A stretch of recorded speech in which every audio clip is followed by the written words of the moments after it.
L'épisode du jour, eh bien, c'est un petit point sur le couple de nos VAE ou de nos VTTAE. Et oui, c'est souvent l'argument mis en avant par les vendeurs pour vous vanter, on va dire, les atouts d'un moteur par rapport à un autre. Donc, on avait déjà abordé ce sujet il y a très longtemps. On a un vieil épisode qui traîne là-dessus. Mais pour ceux qui se disent que ce sujet est un petit peu vieux et que sur ce dossier, notre point de vue a peut-être évolué, eh bien voici ce qu'on en pense. Allez, direction les sentiers pour vous parler de tout ça. Alors par rapport à ces histoires de couple, 75, 85 Nm, ça n'a aucune valeur normée. C'est un petit peu comme les flex des chaussures de ski. C'est juste valable à titre de comparaison dans une même marque pour pouvoir, on va dire, comparer un modèle à l'autre.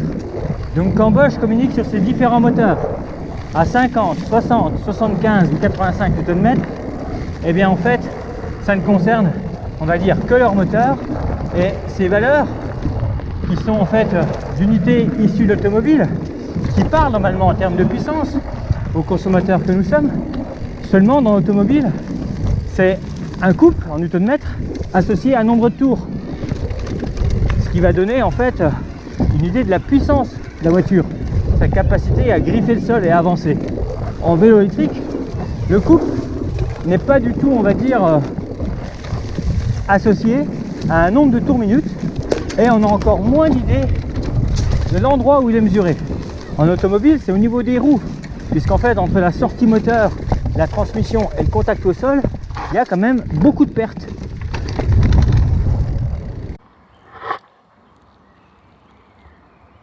Et dans le vélo, par contre, on a des petites valeurs là, fantaisistes, que si on les compare au monde automobile, on va se rendre compte que ça n'a rien à voir avec la réalité vraie. Alors, peut-être que le fabricant du moteur électrique, pas le fabricant du moteur du vélo électrique, mais le petit moteur qui est à l'intérieur, qui peut être un moteur d'essuie-glace, lui communique sur justement un couple, une valeur avec un nombre de tours minutes.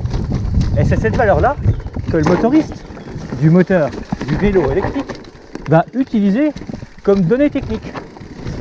Seulement, ce qui est très étonnant, si on prend par exemple le cas de chez Bosch, avec leur histoire de 75 Nm, on a quand même le génération CX génération 2, avec son petit pignon de sortie qui peut être un pignon de 14, ou encore un pignon de 15, de 16 ou de 17, qui a toujours le même couple. Et ce, quel que soit, on va dire, la démultiplication et le braquet. On va retrouver cette même coupe sur un moteur avec un plateau de 34 dents ou 38 dents. Là, pareil, la génération 4, quelle que soit sa sortie en termes de transmission, on annonce la même valeur de coupe.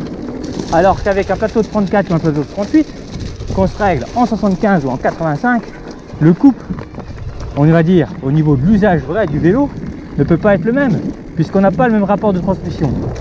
Si on va plus loin, sur quel braquet à l'arrière, justement, on se retrouve avec cette valeur de couple à la roue, sous le pneu. Et là, encore une fois, avec quelle dimension de roue, avec quelle section de pneu. Donc, on se rend compte que si on creuse le truc sur ces histoires de valeur de couple, eh bien, c'est franchement largement bidon. Et le dernier des arguments à mettre en avant sur un vélo électrique. Non, de toute façon, ils sont tous bridés à 250 watts en puissance nominale et 1000 watts en puissance en crête. Et la vraie réalité, elle est là. Après, c'est pas du tout normé aussi, c'est des histoires de pourcentage. Et entre certains qui annoncent 360, quand les autres annoncent 100, c'est un petit peu quand même concours de quéquette. Bon, vivement qu'on ait une vraie valeur normée un jour par rapport à ses puissances, par rapport à ce couple, savoir réellement où la mesure est prise, pas simplement, on va dire, sortie du petit moteur électrique qui est dans le moteur du vélo électrique, non, savoir réellement à la roue, au sol, combien il y a pour tel ou tel vélo, avec des mesures comme elles sont réalisées sur des bandes de puissance pour par exemple les autres deux roues. Le fait d'avoir emprunté cette unité au monde automobile et d'en avoir pris qu'une partie, eh bien c'est vraiment pas malin de la part des constructeurs de moteurs pour vélo électrique. C'est un petit peu comme si les marques de freins utilisait les valeurs de puissance d'arrêt qui sont généralement utilisées pour les munitions utilisées par la police.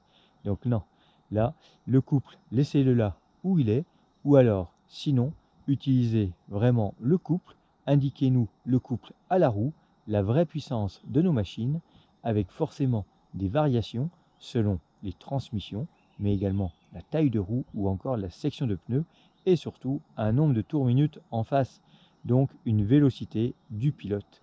Ça, c'est vraiment primordial, et après, on pourra calculer des rapports poids-puissance, comme dans les autres sports mécaniques. Mais là, pour l'instant, c'est vraiment du pipeau. C'est juste intéressant au sein d'une même marque pour justement, on va dire, hiérarchiser les moteurs les uns par rapport aux autres, mais d'une marque à l'autre, vous oubliez totalement.